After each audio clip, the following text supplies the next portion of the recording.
Ilay podcast. Mianatra miaraka. Miaraka mianatra.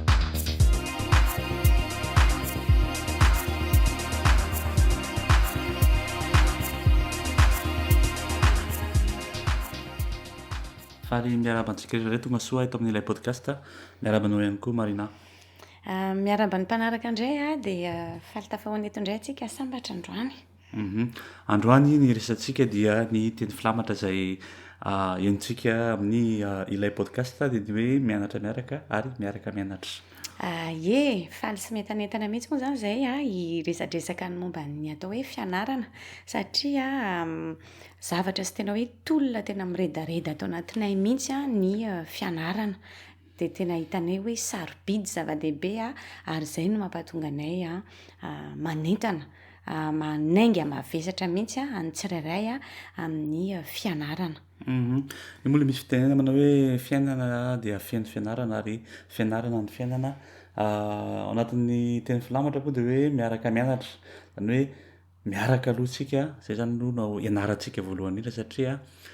zava-dehibe izay fiarahana izay aloha mba ahafahantsika zany rehefa avy eo manitatra an'izy ho tonga fianarana miaraka indray. Ao anatin'ilay teny filamatra koa dia misy hoe miaraka mianatra, mianatra miaraka. Ilay mianatra miaraka io koa zany dia hoe ianarana mihitsy koa ilay fiarahana. Izany hoe ilay fifandraisana, ilay fifandraisana amin'ny olona, amin'ny tontolo maro samihafa izay manodidina antsika dia ianarana koa zany izay zavatra izay. Voalazan'ny Marina teo izay. Zava-dehibe ny fianarana ary ny fiainana fianarana. Inona moa zany tena tombontsoa azo amin'izany hoe mianatra ary tsy mitsahatra mianatra izany? Raha ny amiko manokana aloha dia tena hitako hoe izany moa zany efa iaraha-malala hoe mampitombo fahalalana. Mampitombo fahalalana. Mankany am-pianarana ianao dia mianatra ianao mamaky, mianatra ianao manisa, mianatra ianao manoratra. Ireo moa zany tena hoe fototra ahafahanao manao zavatra eto amin'ny fiarahamonina. Dia mampitombo fahalalana hatrany zany ianao izany hoe manitatra hatrany ny zavatra izay mety ho azonao atao. Amiko izany tena zava-dehibe izay zavatra izay. Any am-pianarana no manao an'izay. Tombontsoa azo avy amin'ny fianarana zany dia ankoatran'ny hoe mahay manoratra sy manisa ianao sy mamaky dia amiko afaka mampivelatra anao zany ahafahanao manana fahaizana manao na manangana zavatra. Ahafahanao ihany koa zany manavaka ny tsara sy ny ratsy ny zavatra azo atao sy ny zavatra tsy azo atao. Ahafahanao zany mijoro ohatra amin'ny fiarovana zavatra anankiray. Raha tsy mahalala ianao hoe manana zo dia tsy ahafantatra mihitsy ianao hoe hijoro satria manana zo. Ahafahanao ihany koa hoe manala tahotra. Zaho manokana moa zany ty resako ty mety hoe tsy valabla ho an'olona rehetra izay fa zaho manokana tena anisan'ny tena manala ny tahotra mihitsy ny fahalalana. Rehefa fantatro ny zavatra anankiray hoe zao ny tena fandehan'io dia tonga dia ohatran'ny hoe miala ilay tahotra ato anatiko. Fa raha zao ohatra raha tenenina fotsiny hoe atao opération ianao ohatra. Mila fantatra hoe ay satria moa ahoana, inona avy moa zany ny atao. Dia rehefa hazavainana hoe zao ohatra hoe tsy haiko sokafana aloha ilay hoditra dia atao an'izao ilay taolana ao anatiny ny taolana dia miverina ho azy sy ny sisa dia avy eo zairina tsikelikely. Dia ny fahalalako an'izay aloha amiko manokana manala amin'ny tahotra. Toy izay tenenina fotsiny hoe ndao ianao atao an'izao dia tsy fantatro mihitsy hoe inona no atao. Dia amiko zany misy an'izay ihany koa hoe manala ny tahotra koa ilay izy. Manarak'izay dia hitako hoe zava-dehibe ary tombontsoa ihany koa ny resakantsika isambatra tamin'ny podcast farany hoe fandeha miantsaina sy ny sisa. Dia hitako hoe ahafahanao ihany koa manampy anao zany miala amin'ny fanodikodonan-tsaina sy ny fandeha miantsaina. Mety hoe ny fisolokiana sy ny sisa ahafahanao mba mahita sy midetekte hoe ohatrohatran'izao ty fa ohatran'ny tsy normal ty na hoe solokian'olona ianao dia mba fantatrao hoe marina izany. Ka amiko izany ireo no azoko sintomina ny tombontsoa azo avy aminy asa manahoana ny ianao raha misy hafa mba miavaka amin'izay koa. Marina zany efa volazanao teo daholo mola izy fa diako mariana kely fotsiny hoe akoatra n'lay le hoe savoir amin'ny teny frantsay misy samihafa kokoa le hoe savoir vivre sy savoir être zany hoe lay fahaiza miaina sy ny fahaizana misy mahasamihafa azy mihitsy zany zay zavatra zay. Raha resaka zao ohatra hoe resaka hoe fahaizana zany hoe mahay ohatra hoe tsy haiko mahay mahandro sakafo ianao, mahay mitondra fiara ianao, mahay ino moa tsy haiko e mahay zavatra isan-karazany zay ahafahan'ny fahefanao zany ohatrany hoe ny vatanao mahay an'iny zavatra iny a, zay zavatra zay zany de zava-dehibe mihitsy a ho an'ny fampandrosoana ny fiainanao. Ohatra hoe ny asa, zany hoe ny fahaizanao miasa dia ahafahanao miasa azonao fidiram-bola. Ny fahaiza miaina indray zany a de hoe ahoana indray a ny toetranao a eo anatrehana toe-javatra anankiray a amina situation anankiray ohatra hoe rehefa sendra olana ianao a de ahoana ny fomba ahafahanao miatrika iny olana iny. De zay zany tiako marihana kely aty am-boalohany hoe misy an'izay fahaizana anankiroa zay zany a mila jerentsika ihany koa. Anapiako an'izay teninao zay ngamba sambatra de za somary nahita sikajy anankitelo ka ho ampiko ray ngamba no resahanao teo. Zany hoe nosinganiko mihitsy zany a ny hoe fahaizana fotsiny. Fahaizana zany hoe ny connaissance ohatrany hoe ny fahalalana zany ny savoir zay mety ohatra hoe ianaranao any anatin'ny boky sy ny sisa mianatra eny amin'ny université ianao ohatra de manana fahaizana, manana connaissance, manana information zany ianao. De eo ny fahaiza-miaina. Fahaiza-miaina araka ny tenenao tao mety hoe ny fomba fitondrantenanao eny amin'n'ivon'ny fiarahamonina manoloana na trangan-javatra anankiray amin'ny fiainanao koa. Ny fahaizana ny fahaiza-manao zay no tiako resahana teo. Ny fahaiza-manao zany a ohatrany hoe raha ny fijeriko a de ny fahaizana manao sakafo ohatra, fahaizana mitondra fiara hozy izy ianao tao a ohatrany hoe fahaiza-manao zany reny hoy za raha mpandrafitra ianao de fahaiza-manao zany, fahaizana mandrafitra. De reo anankitelo reo zany ny anahy no hitako zany hoe fahaizana mety hoe savoir angamba, ny fahaiza-miaina savoir vivre sy ny fahaiza-manao ny savoir faire. De raha ny fijeriko a de tsy ny fianarana ihany no ianarana an'ireo karazana fahaizana ireo fa ny olona mantsy mieritreritra hoe manam-pahaizana iny de ohatrany hoe tena iny zany ny tompon'ny fahaizana rehetrarehetra fa mety misy olona manam-pahaizana be nefany a tsy manana fahaiza-miaina ohatra. De nefa mety misy olona tsy tany am-pianarana mihitsy izy ohatra na tany am-pianarana fotoana vitsy nefa tena manana fahaiza-miaina izy Ary manana fahaiza-manao ihany koa. Ary manana fahaiza-manao ihany koa zay nianarany mety hoe teny sur le terrain teny fa tsy tany amin'ny toe-pianarana. Ka tsara marihana mihitsy zany hoe ny fianarana sy ny fahaizana de tsy voafaritra, tsy voalimité ao anatin'ny hoe fahaizana ny ampianarana fotsiny. Tsara mihitsy manamarika an'izay satria betsaka mihitsy isika indrindra moa zany isika malagasy mieritreritra mihitsy hoe rehefa nandihy fianarana ianao de ianao zany tena mahay de ianao no manana ny maha izy azy. Hany ka ireo andao atao hoe ireo tsy nandihy fianarana dia mieritreritra izy hoe tsy mahay zany dia miafiafy ao anatin'ny fiarahamonina sy ny sisa sisa. Nefany a misy zay fahaiza-manao zay fahaizana ihany koa ananan'izy ireo fa tsy tany am-pianarana fotsiny. De mila tsindriana mafy mihitsy zay fahaizan'izay zany. Ie, mametraka amin'ny tenany ireo olona hoe tsy nandihy fianarana hozy izy tsika, mametraka amin'ny tenany hoe ho ambany kokoa noho ireo zay nandihy fianarana. Ka tsara ny manindry ho an'ny olona tsirairay avy hoe na tsy eo ary na tsy lasa lavitra izay hoe fahaizana azo avy any am-pianarana ireny manana fahaizana ihany koa ianao amin'ny mahainao manao fotsiny ohatra hoe fahaiza-miaina, fahendrena angamba ve ny azo ilazana ihany koa ny fahaiza-miaina. Ohatrany hoe ny Ntaolo hoe ny fahendrena ny ohabolana sy rehetrarehetra nataon'ny Ntaolo de principe na fahaiza-miaina, fomba fiarahana zany zao tena fahaizana ihany koa dia fantatrao zany androany fa manam-pahaizana ianao na tany am-pianarana ianao na tsy tany am-pianarana ianao ary afaka mitrandraka ireo fahaizana rehetra ireo ianao zany amin'ny fiainana. Ahoana ary moa no mety azo ahafahana mitrandraka an'ireo sambatra? Raha resaka manokana zao le hoe le fahaizana any am-pianarana, fahaizana any am-pianarana zany resantsika lay savoir. Be diabe ny azo atao ohatra hoe tsy mionona fotsiny ianao amin'ny fianarana ny ampianarana matetika manko tsika mieritreritra hoe rehefa atao any ampianarana de zay de ampy zay de tsy hanao tsy haiko misy kamo manao entomody tsy mitrandraka hafa am'zao fotoana zao araky ny efa nolazaina foana hatram'zay de manana avantage be mihitsy zany sika am'zao fotoana zao amin'ireo hainao manjery ny internet ny boky sy ny sisa ny azo atao de ny hoe aza mionona zany am'lay fahaizanao azonao any ampianarana fotsiny fa trandrao ny internet mamaky boky makanesy any biblioteka mba hahafahanao manovy fahalalana bebe kokoa ny tena hoe intelligence mantsy zany raha atao amin'ny dika teny scientifika de hoe ny fahaizanao mampikambana ny fahaizanao zaiko mazava ve zay amin'ny lafim-piainana isan-karazany ka raha misy olana ohatra ianao ohatra tsy haiko ohatra hoe olana anankiray atao ohatra mihitsy ohatra zany hoe manana olana ianao ohatra mamatotra lase ahoana ny fomba ahafahanao mianatra manatotra lase ny fomba ahafahanao mianatra manatotra lase dia misy lay fahaizana voalohany aloha de ny hoe ohatr'izao ny fanaovana tady de ny fahaizana faharoa hoe efa nisy toe-javatra niseho teo amin'ny fiainanao zay le hoe fahaiza manao indray ampiarahanao amin'ilay fahaizanao no ny fahaizanao manao an'izay zany no atao hoe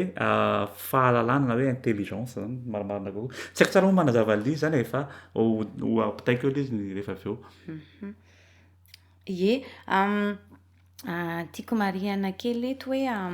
ny fianarana de afaka mampianatra ihany koa ny fahaiza-miaina, zay tsy miteny mihitsy hoe ny fianarana de fahaizana fotsiny de hatreo de vita, fa ny sehatra tsirairay de afaka mampianatra an'ireo fahaizana rehetrarehetra ireo, fa ny tiany holazaina fotsiny zany hoe tsy ny fianarana fotsiny no ahafahana mahazo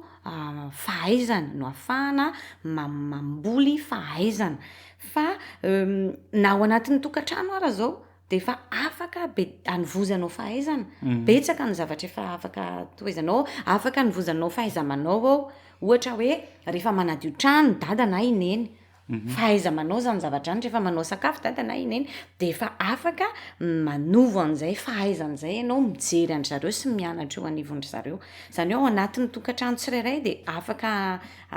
azahoana an'izay fahaizan'izay, ny fahaiza-miaina ihany koa de afaka azo ao anatin'ny fianakaviana eny am-pianarana ihany koa hoe miarahaba rehefa misy olona tonga misaotra, rehefa misy olona manome zavatra, mihaino rehefa misy olona miteny sy miresaka, de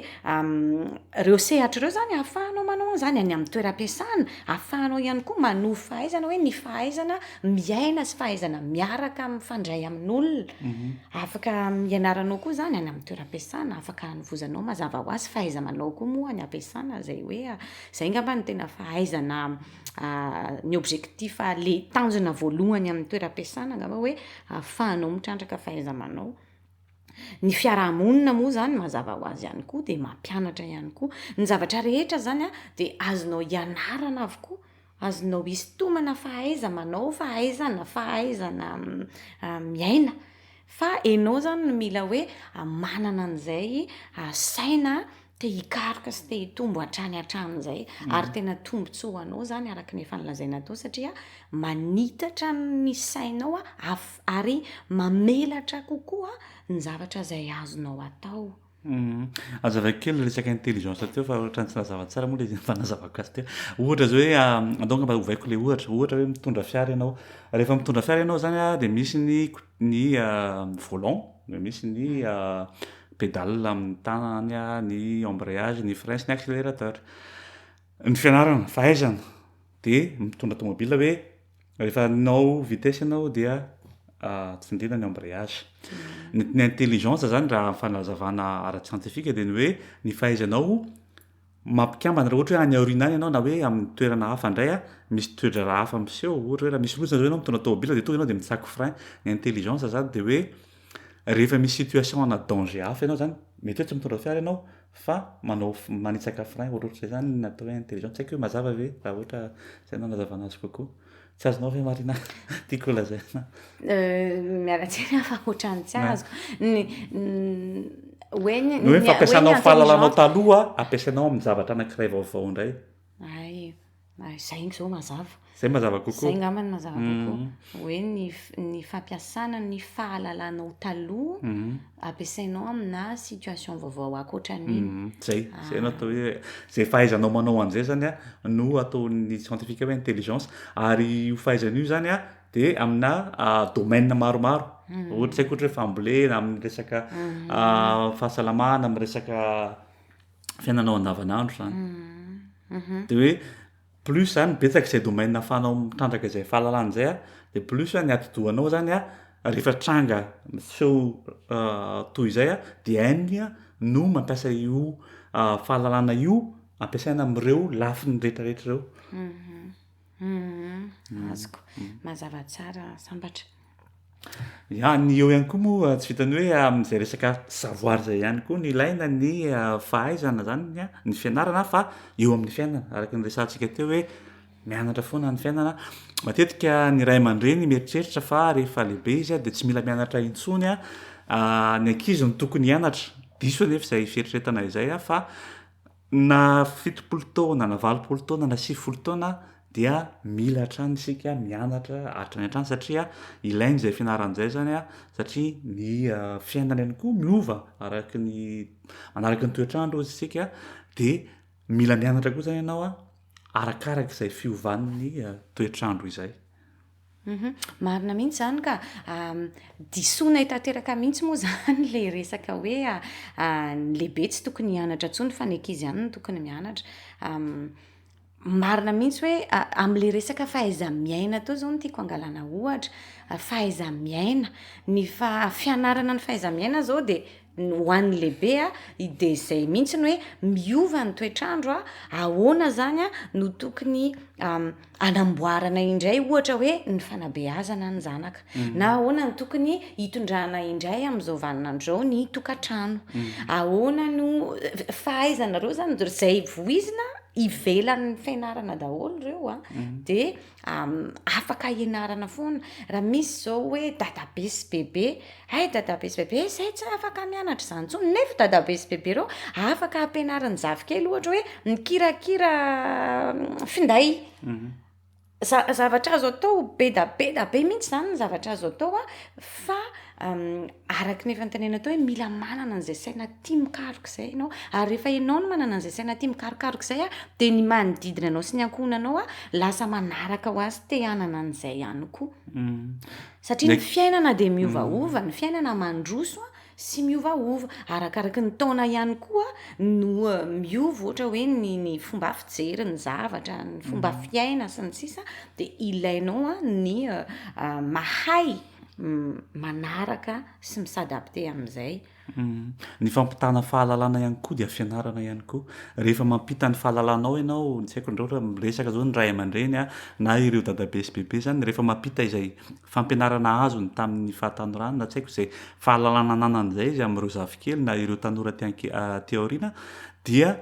mampitombo ihany koa ny fahaizanao ihany koa zany zay zavatra izay ary ny fahalalana no anisan'ny irery hoe zaraina de tsy betilany zany hoe afaka mampitombo hatrany ianao a ny fahalalana ary tsy misy fahaverizana aminao rehefa mizara fahalalana ianao. Zany mihitsy ary sehatra anankiray zany a anisan'ny tena hoe natsapanay ary zay ny tena antony nanosika ny nanao an'ity podcast ity mety efa voalaza tany aloha ihany le izy na voasoratra hoe ny fifanakalozana fifampizarana amin'ny hafa de tena mampianatra tena hoe